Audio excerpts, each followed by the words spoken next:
3, 2, 1.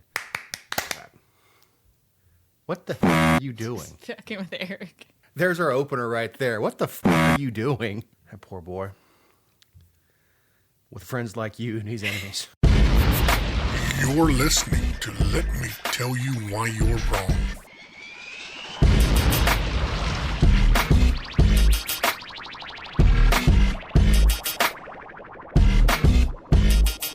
Welcome to episode 176 of the Let Me Tell You Why You're Wrong podcast. I'm Dave Roberts. With me is my podcast partner in crime, writer, journalist, owner of the Georgia Virtue, Jessica Szilagyi. Hi. How was your week? It was really great. How was yours? Busy. I think we were both slammed last week. Mm-hmm. Why were you busy? Because it's summer? Yeah, because it's hot.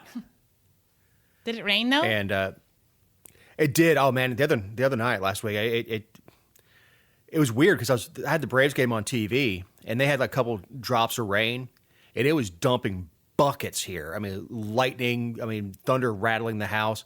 And I'm watching the Braves game that is literally 15 miles away from here. And they're out playing. It's like it was super localized, super strong storms. Yeah. What about you guys? We didn't have a ton of rain, but we had a lot of thunder the last several days. And I made my own hurricanes. You made your own hurricanes. Nice. I did. But we'll talk. Nice. We'll talk about this. Riveting small talk about weather on a podcast. Hope everybody had a good 4th of July. I hope that everyone ended the weekend with as many fingers as you started. I mean, that's awkward as heck. No. Most of our listeners are probably too mature for blowing stuff up, but I'm not. So It's 4th of July. It is 4th of July. So, and actually, as the show drops, it is 4th of July observed. Don't try to go to the bank today. They're closed. So, Donald Rumsfeld is expired. Oh, are you supposed to say it like that? The both youngest and second oldest serving Secretary of State, serving under both Ford and Bush 43. Are you going to steal the joke that we were talking about from that article? No, but there is a great Duffel Blog article on there. I don't want to plagiarize them. Anybody who knows who the Duffel Blog is, it's a satirical site around military service. So it was making fun of him and him being sad over the ending war in Afghanistan, and that's why he expired. But it's a funny article. It's worth reading. Not so funny. Bill Cosby's out of jail. But I see all the stuff coming across social media and on the news about how this is how rich people are treated.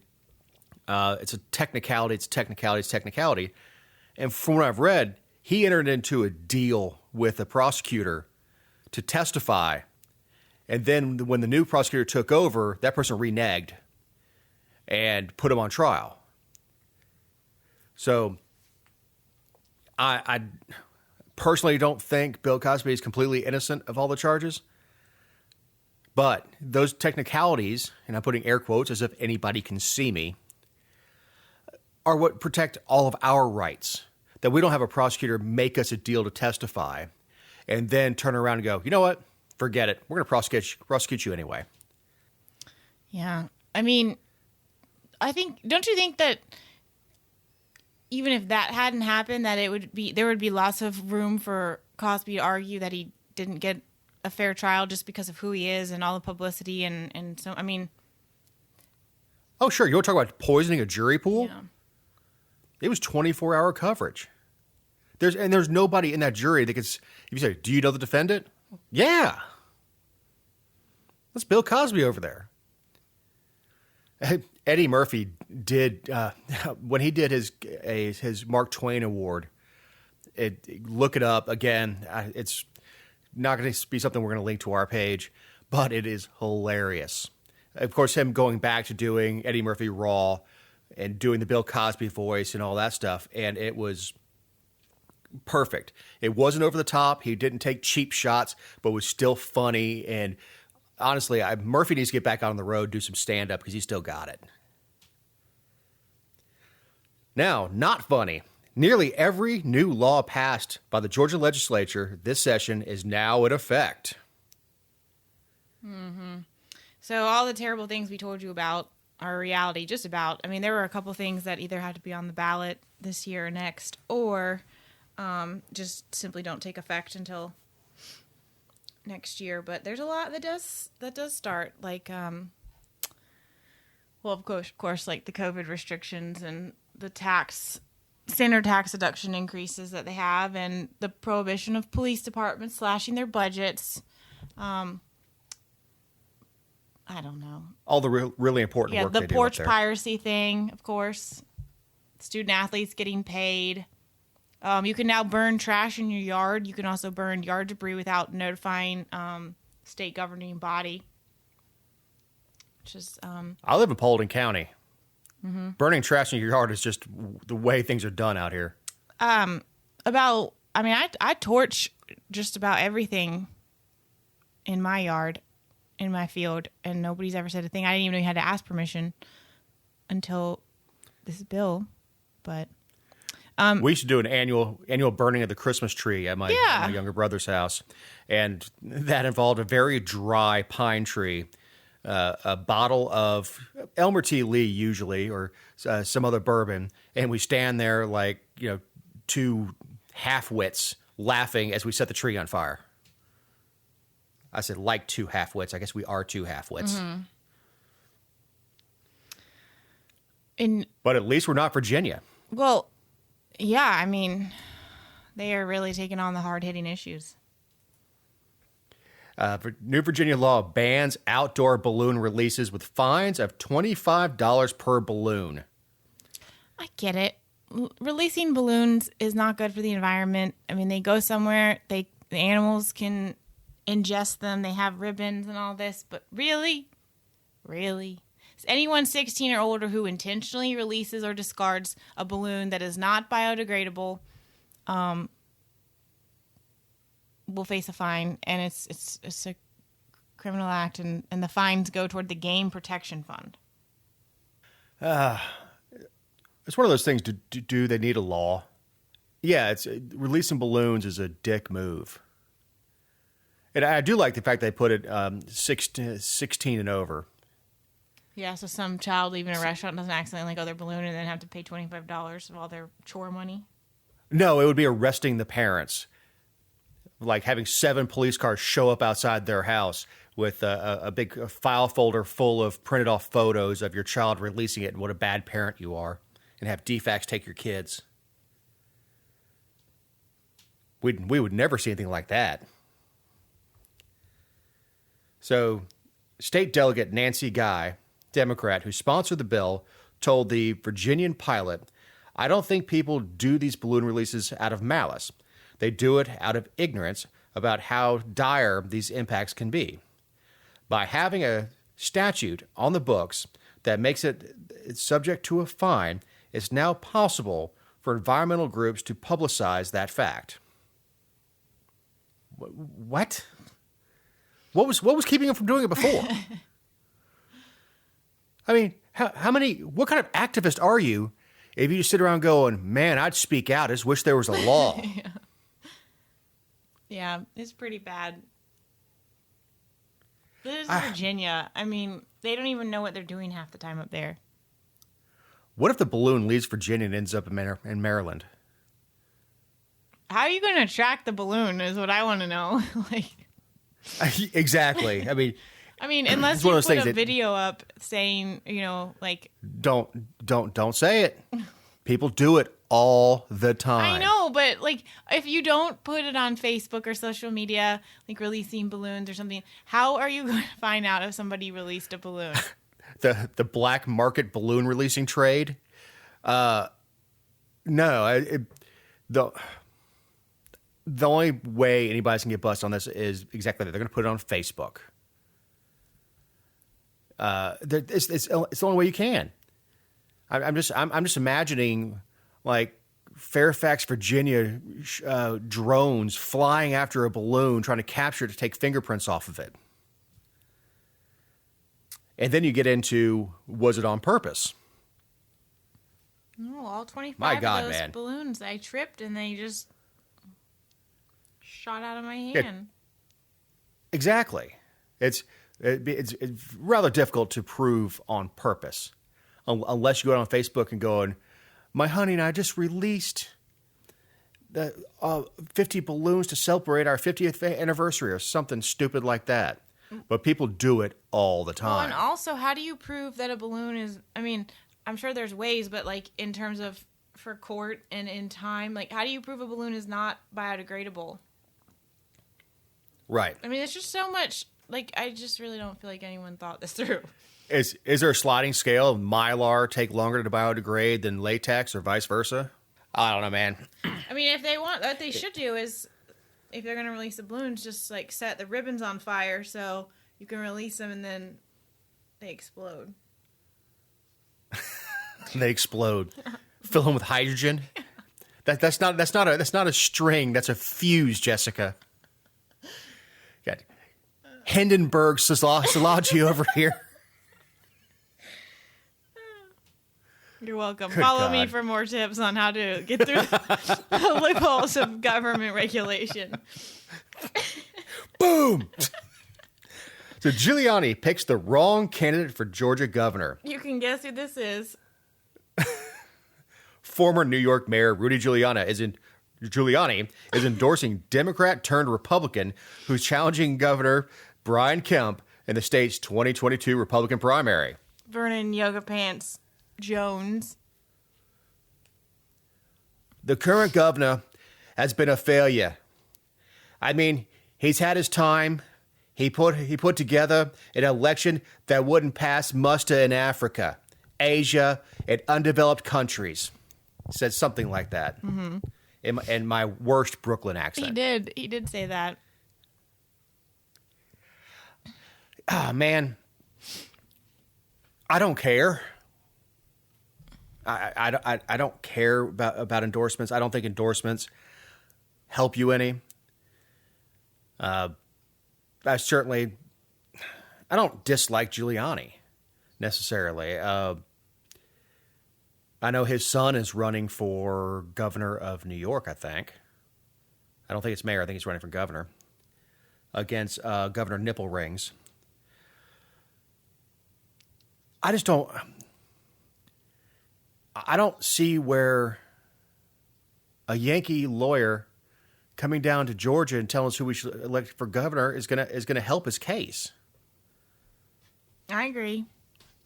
I mean, first of all, Giuliani's kind of in his own little like firestorm up there in New York. Like they just took his bar credentials, law license. Oh, so he wasn't actually endorsing. He was coming down here as a refugee from the People's Republic of New York. I don't know. Yeah, he just lost his license to practice law, which I don't think he was working as a lawyer anymore anyway. I think he's pretty well independently wealthy at this point. I don't know that this helps or hurts Jones.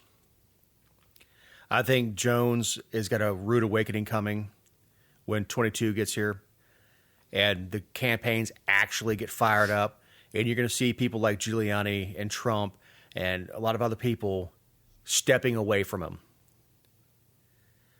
When his voting record comes up, when they rehash everything he did as DeKalb CEO, everybody around him went to jail. They don't care, though. They're just going to think that he's being attacked like Trump was attacked, and it's fake news and this, that. I mean, he gets up there and says, they're just doing this because I back Donald Trump and I'm an outsider and I don't support the system. And he gives them that line and they're like, oh, okay.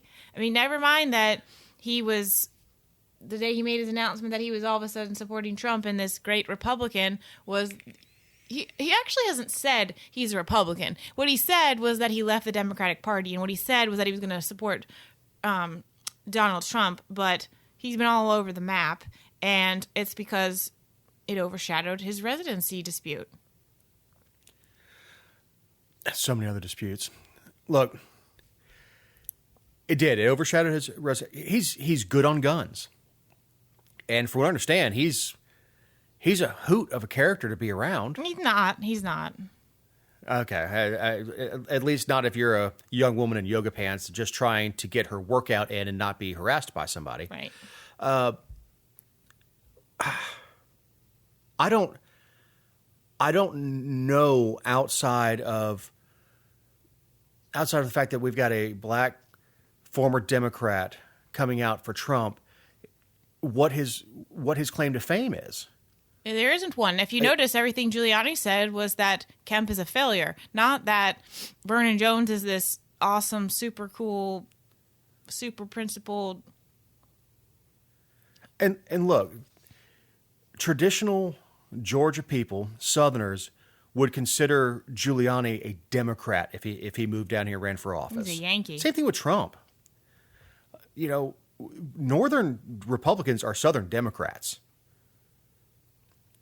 You know, there's a cultural divide. Now, Jones is good on guns, and he always has been. He's a gun owner, and he always broke with his party when it came to gun stuff, or more likely, he didn't break. He just had to tie a shoe, and whoops, I must have missed the vote. Mm-hmm. His record in the House is awful. I mean, you cannot vote present as governor. You just can't. And I have yet to see what specifically Kemp did during the 2020 election that he should have done differently. He didn't usurp control over all of the legislature and all the other constitutional offices and overturn the election by the demands of part of the population. The Secretary of State does not work for the governor. He's a duly elected state officer. And you can be mad at Raffensperger. And again, I don't know, at the point where the election's done, I don't know what Raffensperger was supposed to do either. Now, I know what should have been done before, and if we want to hold Raffensperger accountable, I'm all for it. You know, I've got a torch and pitchfork ready. Let's run him the hell out of Georgia. Let's find someone who can do things like count how many memory cards we have in damn voting machines. But that's not Kemp's sector of fire. And even in Raffensperger's defense, the county elections offices are not in his purview either. The counties run their elections. So I don't... You're asking people who don't listen to what the structure of our government is, you're asking them to accept something they've been unwilling to accept for at least 8 months now. And look, day after the election, or the show after the election, I came on here and said, you know, it was a BS election. That there absolutely were irregularities. There absolutely was vote harvesting going on. The vote by mail was a debacle. And it was just filled with fraud. We know this. We know you don't go to bed with that kind of lead and wake up with the exact number of votes needed to swing it the other way. But we also know there's irregularities and fraud and vote harvesting in all of the elections. Like, people cheat. We out Florida. 20 years exactly later, we out Florida with votes coming out of car trunks, with hand recounts that there was no accountability. You just take and stick ballots in bins. 20 years later, we didn't have hanging chads, but we have votes coming out of nowhere. We have memory cards coming out of pockets. Nobody has any idea what the hell's going on. But yes, there's fraud in every election, and usually the percentage is so small that statistically it doesn't make a difference. But when you have a race as close as this one was, as all the federal elections were in 2020, that something needs to be examined. But like I've said before, folks, we're stuck with these machines. We just bought them. There's no lemon law on voting machines. No, and Brad Raffensperger's to blame for that. Yeah, and we can't just go take them back to Target. I'm sorry, these didn't work for us. wrong size, wrong number. That's we're gonna take them back. That's why people don't understand that the irreparable harm that's been done and the damage should not just like not our party, because I don't consider the GOP my party, but in general, people don't understand the divide. You're talking about people who don't think election was legitimate. Then you're talking about another faction that thinks the entire thing should be. There's people who still think it's going to be overturned. Never going to happen. Look, the Q people that think it's coming up in August, no, it's not. It just is not. We actually had people in this country calling for the president to bring the military in to resist being removed from office. Like suspending the Constitution. Only for a little while, though. Only for a little while.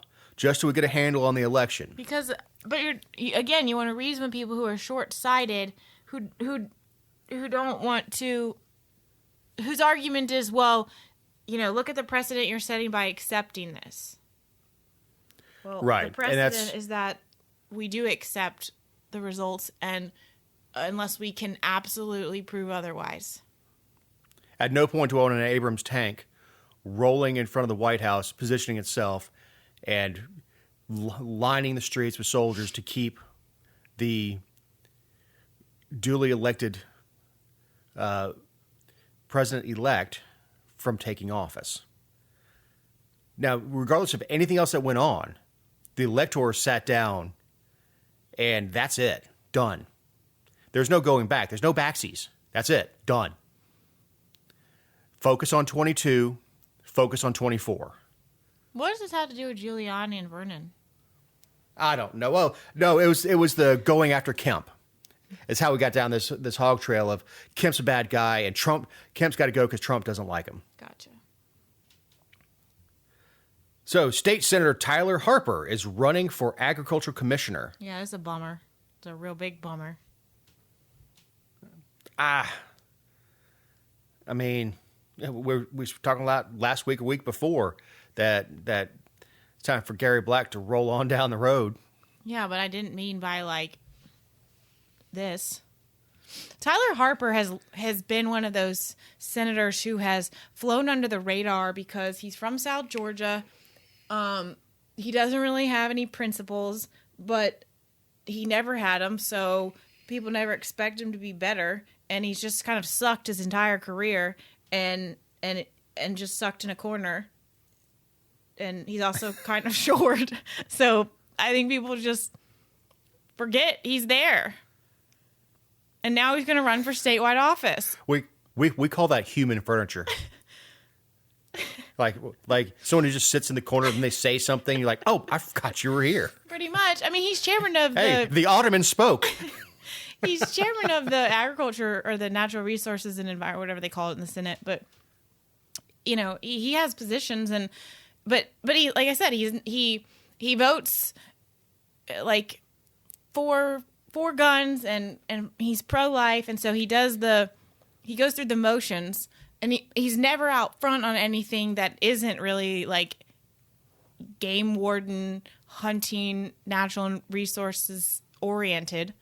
But I mean, he's responsible for the nonsense that they did with the hemp bill a couple years ago, and cause, protecting his constituents, right? And a lot of the timber legislation, and I get that those are huge industries for our state, but he's never met a regulation he didn't want to implement, and so naturally he'd want to slip right into agriculture commissioner, right? And he's a 7th or 9th generation farmer, as if anybody gives a flying. Man, the hemp stuff, we talked about it at length on the show, absolutely just ticked me off, especially after the storms that rolled through South Georgia, when those farmers could have recovered very, very quickly. I was going to say virtually instantly. But hemp grows almost like a weed and has plenty of industrial uses. Hemp does not get you high. And instead, he decided he would bow down to his corporate farm masters. So I don't know, man. But Georgia law requires a person to be a practical farmer. Yeah. So, because there's a lady running, I believe she ran for state house in Gwinnett last cycle and lost, obviously. I can't remember who she ran against. But she lost a single House district, and she's running for a statewide office? Yes, but she also lives in Gwinnett, and so, like, a practical farmer, I mean, if you've got some raised wooden boxes on your deck and you grow carrots and maybe have a couple honeybee hives and, you know, I don't know, maybe if you grow weed, you could be a practical farmer. I don't know. I don't know that there's no I looked it up. I couldn't find a legal definition. It's one of those things that it can mean anything you want. Right. And so, but I mean, he would blow someone like that out of the water because people would be like, what experience do you have? And you lost a House race. And now you're going to take on the state. Yeah. At least Hazel and Candace Taylor both ran statewide races. So they've done it before. Vernon Jones was at least won his seat, even though he didn't live in district. So he actually has successful campaigns under his belt. This person got knocked out in a featherweight and says, "Okay, I'm going to go take on Tyson." Mm-hmm. So I don't get it, man. Jessica, would you please give us the trooper case in Screven County that you've been covering closely? Yeah. So I mean, I don't want to. I would really like to talk about the story at length at a later date, but I did want to mention because it was such great news last week, and then so it's just I just want to mention it. But if you read the Georgia Virtue, you're aware of the former trooper in Screven County who was involved in a pursuit last August and ended up having to pit a vehicle, and he stated that he heard the engine revving. He was standing near the other person's car, and he fired his gun and killed the other motorist, Julian Lewis. And we have a district attorney from hell. She's Jackie Johnson Jr. And she worked with the GBI to make sure he was arrested, and they wanted to indict him, and they presented it before a grand jury last Monday, and they kept those grand jurors in there for 8 hours. And of course he testified and was cross-examined by grand jurors and the state. But they kept them there for 8 hours and returned a no bill of indictment, which was wonderful. The system worked how it should, but now we're just watching like all of it implode. You know, down here, the media outlets are being inundated with stuff from the family. Like, nobody cares that the process worked or the system worked or it went through everything it's supposed to. That, you know, these are the checks on the legal system. Nobody cares about that. All they care about is, well, I read on, you know, such and such website that he was black and the trooper was white. And so the end. You know, and of course, you've been covering this and doing a great job with the Georgia Virtue, as you know. Thank you. But there's the old saying, you could indict a ham sandwich. Well, she had 8 hours to make a ham sandwich out of this guy and couldn't do it. And the fact that he was willing to testify in front of the grand jury. Mm-hmm. And of course, grand jury proceedings are close to the public, so, you know, nobody knows what happened in there other than his attorney and the district attorney and her two minions and then the grand jurors. But it was the first time that he's told his story, which, you know, we don't know what that is. Like, the general public, we don't know what that is. So who are you as opponents of his story to criticize it when you don't even know what it is?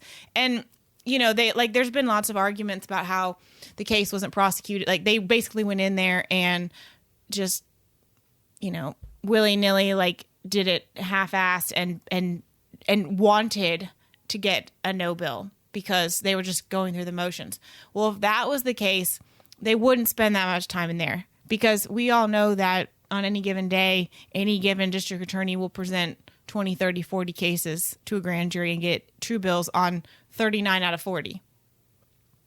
So you know that 8 hours worth was not just being, And so something happened in there. Yeah, Something was said in there that was compelling to get, a majority of grand jurors to say, no, we don't think there was a crime here. Right. And I hate that he lost his job. Yeah. I don't know if he'll get it back. I don't know if he wants it back. I think he should get it back so he can get back pay and then quit. Because he should have been on administrative leave. He never should have been fired. Right. I don't know that he ever wants to be on the road again. I don't know. That's it is, again, really good coverage. And you had a really good opinion piece on it. But this is a good time to remind you that these are our opinions and not those of anyone not on the show or any respective company for which we may work, own, or otherwise associate ourselves with on a regular, irregular basis. The never-ending war on landlords. Yeah. The Supreme Court voted last week to leave the CDC's moratorium on evictions in place. Good God. Yep. So, the Alabama Association of Realtors had sued over this. And in May, there was a federal judge that said, or I guess struck down the moratorium. And I don't think that made it not in act, but because it was appealed. And I don't really know how all that worked because I didn't pay close attention to it because it was still in place. But basically at that time, the federal judge said that tenants who claim financial hardship, the Public Health Service Act is not, it's too ambiguous. It's just too much, and the court needs to set it aside. And so, of course, the Supreme Court, they appealed it up to the Supreme Court because the CDC thinks they're God, apparently. I never understood what the CDC had to do with landlords, how this was done. I want to know whose idea it was. I don't know, because this wasn't, we can't hang this one on Biden. No, it was under Trump, but I don't think he had anything to do with it. No, not personally, but the executive branch he would have had the authority to put an executive order and say, no, we're not doing that. Really? Why not? I don't know.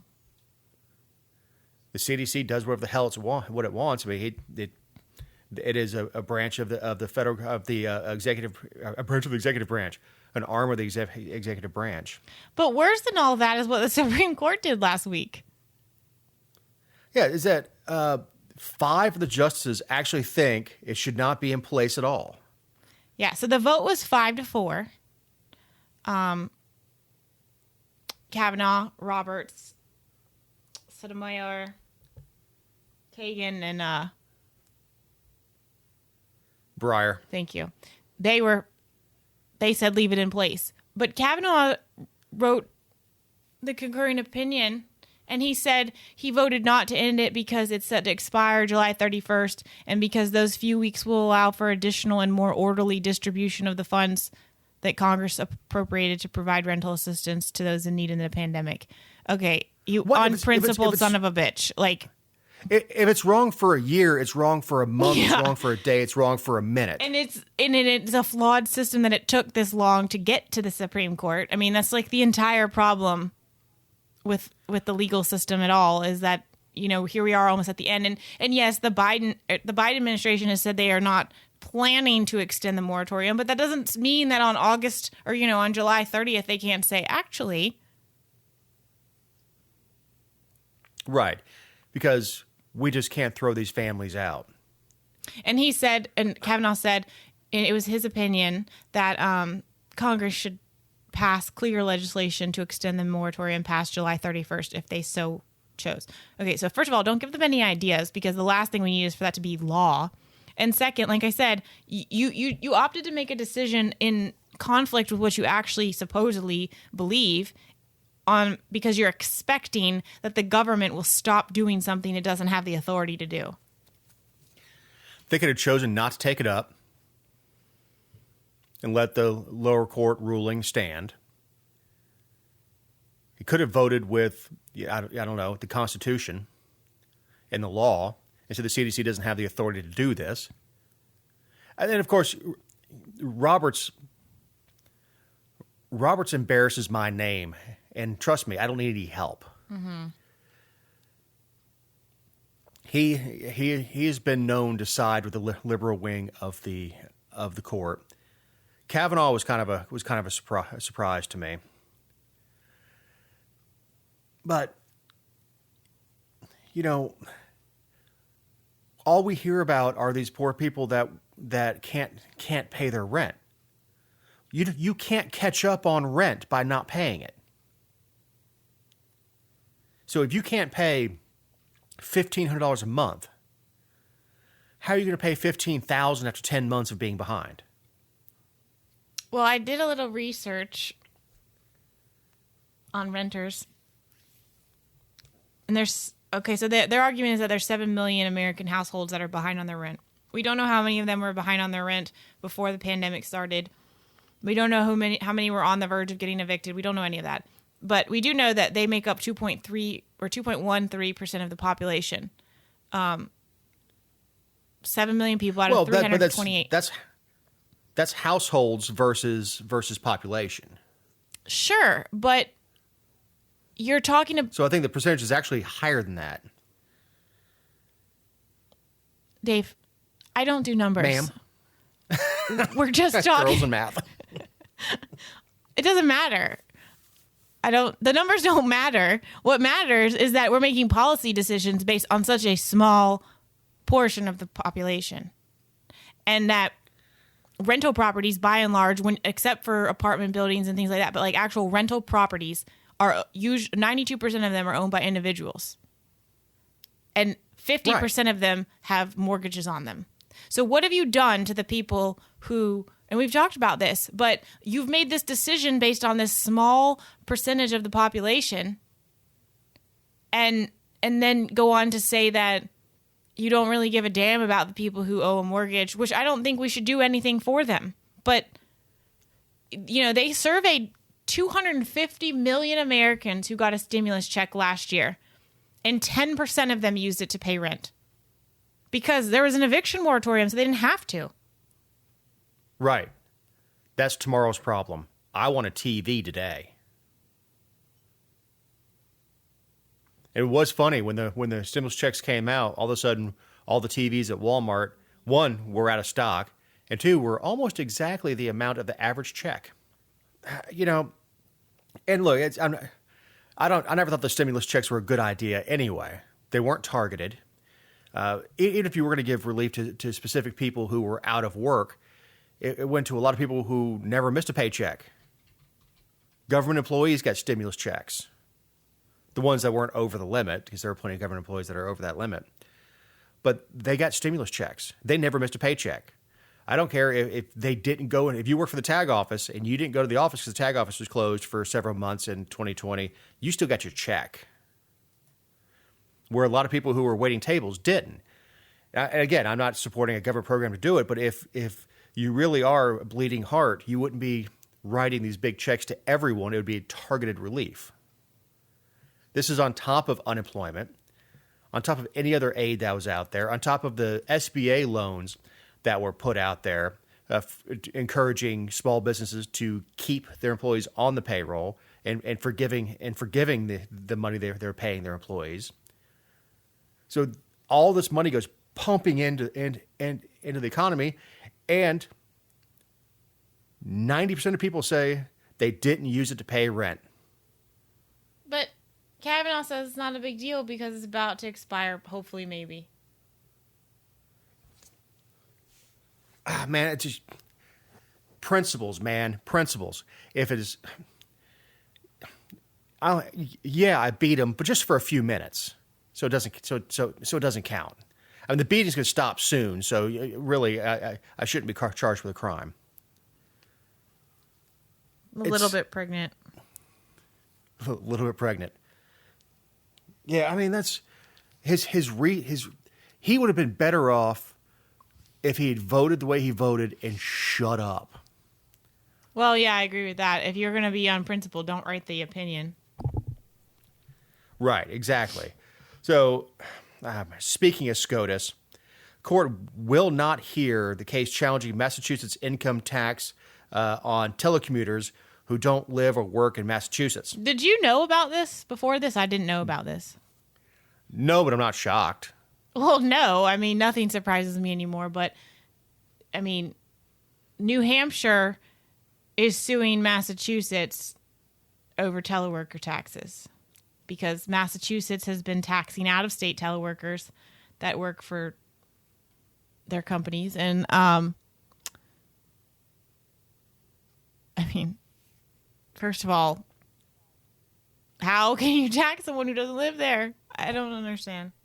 How can you assess an income tax? Well, because the company generates your W-2 based on where your quote-unquote office is. So, oh yeah, they do it based on where Okay. you file taxes based on where your address is. there are plenty of people who live in border states that have to file multiple state returns. I say border states. That's the border towns where, say for instance, you live in Phoenix City, Alabama, but you work in Columbus, Georgia. But that's work actually being performed in Columbus. So the idea of telecommuting is so new. And home office has been around for a long time. I understand that, but especially since what we found out over the last 16 months, that fewer and fewer people are going to the office. That you can live in Alabama and have your job be in Atlanta, and you only go to the office once a month. You know, everything else is done by computer. Well, and so they're saying that you're assessed on where it's earned, and then you pay it in your home state where Where your actual work was performed. right, and Right, so no, there's that's what I'm saying is- but they offer most states offer a refund, but not all states. Like if you live in like in this article that we were talking about, it talks about how if you work in New York but live in Vermont offers a refund so that you're not taxed twice. Right. But not every state does that. Well, Massachusetts is not giving up any tax they can get. It's just not. You've got big money leaving the Northeast just in droves, and they're holding on to everything they can get. But in this case, it's New Hampshire and Massachusetts, and it said that they have like approximately 103,000 people that live in New Hampshire but work in Massachusetts. And those people did not go to work during the pandemic, and they're still most of them are still not going to work. So they've lived and worked in New Hampshire. But their main Right. office is in Massachusetts, but they are earning the money in New Hampshire, and Massachusetts wants the money anyway. And SCOTUS won't hear it. Yeah, but you're saying that. I mean, that doesn't even go in line with what you're saying. No, I'm not saying it's right. Well, it's not right. I'm not saying it's right. I'm saying that there are a lot of people who cross a state line to go to work. It's bad enough that Because the state sticks their hand in your bike basket as you're driving by, but now you don't even have to drive by; they just take it anyway. Well, and the state can't justify anything those people are getting from the state. You're not using the roads. You're not taking anything from the state. You're not benefiting anything from the state. Everything that you're not using the protection from their law enforcement. So the state's doing nothing from you besides tax you. At least if you're commuting from Phoenix City to Columbus, you could justify their justification being using our roads, our police protection, everything else that someone would have. All you're doing is crossing a state border to go to work every day. I'm not saying it's right. All taxation is theft. I'm just saying that the idea of telecommuting is relatively new with this. That is that you have an office in Atlanta, but you live in Birmingham, and you never go to Atlanta unless there's a meeting. I mean, hell, how many people crisscross the country? Well, not lately, but every week to go to work. They go to meetings regionally or nationally. You don't pay if you go take a meeting in Seattle. If you work for Delta and you go to meet with Boeing, you don't file a Washington tax return. So once again, taxation is theft and government is asinine. Mm-hmm. But it would be good to have a ruling on it. I think it's important to have a ruling on it given the pandemic and the fact that there's these people in New Hampshire are not exclusive. No, they're not. And people aren't. Tons of people live in New Jersey and work in New York. And when the pandemic happened, New York emptied out. So same thing. Those people were not going into New York. They were not going to the city to go to work anymore. They weren't going into a high rise. And I think a lot of that is changing permanently. That we've discovered the last 16 months that people can be productive from home. That you can set up a workspace at home. That you can video conference. God, I hate Zoom. Mm-hmm. But we have all these resources that were never tapped until we needed them. And I put quotes again around needing them. Real quick, Matt Gaetz invites Britney Spears to speak before Congress. Quote, "You have always been mistreated by America's legal system." Always. Always. Look, you and I were talking before the show. I'm on Team Britney here. I think the conservatorship is wrong. I think that anybody telling a functioning adult woman that she must keep her birth control in, that she may not get married, is evil. And how the court held that up, I agree. I just don't necessarily think that Gaetz needs to be getting Congress involved in it. I mean, priorities. Like I free Britney. I want her to thrive, but. Mm. And look, again, you and I were talking before the show. This is not the same Britney that was falling out of limousines with Paris Hilton. All this is not Britney who's shaving her head. That stuff is 10 to 20 years ago. And I'm not the same person I was 20 years ago. You certainly aren't.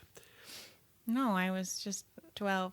I know, a child. I know, you were 5. I was 12. But, I was an adult 20 years ago. I'm certainly not the same person I was. It took a lot of grooming by Connie to get me halfway presentable, that she can take me to a function for 2 hours without me completely embarrassing myself. Britney just did her stuff out in front of the cameras. And a lot of the stupid stuff I got to do in my 20s that would have been embarrassing, all her stuff was done in front of the camera. And look, I don't feel sorry for that. And she seems like, and she's a cash cow. I think she was doing a Vegas show. Mm-hmm. And all the money is pouring in, but she doesn't control any of it. No, this that's is not wrong. Somebody. I mean, that's wrong. Yeah, well, we're not talking about somebody who is severely mentally limited, where they cannot take care of themselves. That there needs to be some sort of guardian to look over this person, regardless of the fact that they're above the age of majority and everything else. But they're making her keep her IUD in, barring doctors from removing it. And look, I think she turns 40 this year. I heard a blurb on that, so I think she's about to turn 40 or whatever. And look, her time to have kids is not forever. I mean, she's 39 or 40 years old, in good shape, in good health, and all that stuff. And I know women have kids up till 50, but this gets locked in the court system, and she may miss out on her chance to have kids with somebody besides Kevin damn Federline. What's wrong with Kevin Federline? He's a douchebag. Oh, God. She got knocked up by a backup dancer. None of this would have happened if she and Justin would have made it. Or has she called me 20 years ago? I don't know. I just but like the screaming, the guy who had mascara running down his face. Leave Britney alone. Mm-hmm. I think it's horrible that this is even in the news. That is this public, and that originally her father's intentions may have been good. But this is beyond it. It's not even his hands anymore. He's removed from it. He has no control. Mm-hmm. But they could tell her she can't get married. She can't have a baby. What's with the dads and the superstars? Like Jessica Simpson's dad was a little out there too. I don't know. I think there's a psychosis that goes along with dressing your kids up, making them perform on stage so you can make money. Man, I don't know. I have no idea. For the most part, being on Disney is not good for young women. Yeah, that's very true. But I mean, that's a whole other discussion of like. But these parents continue to do it because they want their kids to be stars. Mm-hmm. But, Getz says, we want to help. The letter signed by Getz, as well as, guess who? Marjorie Taylor Greene, Burgess Owens, and Andy Biggs reads, the United States Congress should hear your story and be inspired to bipartisan action. What happened to you should never happen to any other American. Congress can make things better. When have they done that? And you can inform our policy decisions. If you will speak to Congress, we are ready to listen. Why, though? Like, what can you do? What is Congress going to do? You just want to give her a platform to be heard? Because she had that in court, and the system's working against her, and what are you going to do? What are you going to do? I say the system's working against her in that, like, procedurally and paperwork-wise and whatever. She didn't. They ruled against her. What's Congress going to do? And she has, I don't know what resources she has, because it's sort of like the conservator would have to release money for her to pay a lawyer to sue that person. So it's a very weird situation, because we're talking about an adult woman. And look, if you're rich, you have the right to be crazy in this country. You have the right to be nuts. You have the right to shave your head. You have the right to get blackout drunk and fall out of a limousine. That's your right.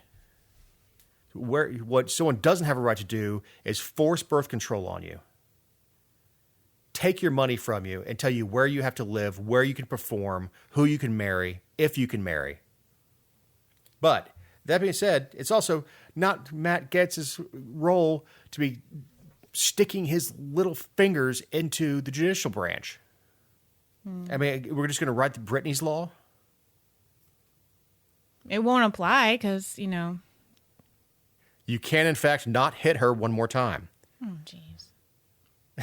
It's probably the only song I know. She is a slave for them, though. She is. Look, I'm not a huge fan of her music. If I'm in Vegas and her show's on, I'll go to it because she's a hell of an entertainer. So, Jessica, do you have any closing thoughts on that riveting information on Matt Gaetz and Britney Spears? Well, last week I think I brought up about chocolate and how it's good to eat it first thing in the morning, and I just wanted to continue to tank everyone's healthy eating and diets, because this week they released a study that said eating more potatoes and French fries can help control your blood pressure. So eat all the French fries, live it up, dip them in ketchup or whatever your choice is, add salt, eat your potatoes, and tots. I love tots. You are a child. I love tots. Wednesday is Black Wednesday for us. It's our anniversary. The date that Connie made a horrible decision in who she would marry.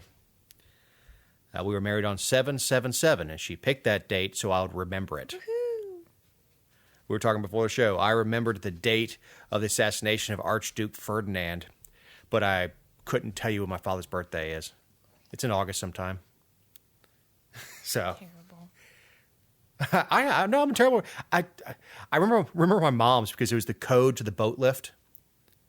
Good, I could not sound more privileged and white, could I? So, on that note, please follow Jessica on social media. Subscribe to the newsletter for the Georgia Virtue. You don't even read it. Information. How do you know I don't read it? Because I can see who opens it, you fool. I get stuff from you. It's a good follow on Facebook. It's information that you're not going to get anywhere else. Nowhere else, especially for people in North Georgia, or Metro Atlanta, are not going to hear a lot about the case of the trooper, of the other case that you dropped, the story you dropped this week, of the guy who spent 38 months in jail and then was acquitted Of rape. Of rape, yeah, and maybe we'll cover that next week as foreshadowing. But it's a great follow. I think we kind of just gave away the. Well, if they read the Georgia Virtue, they'll be informed of it.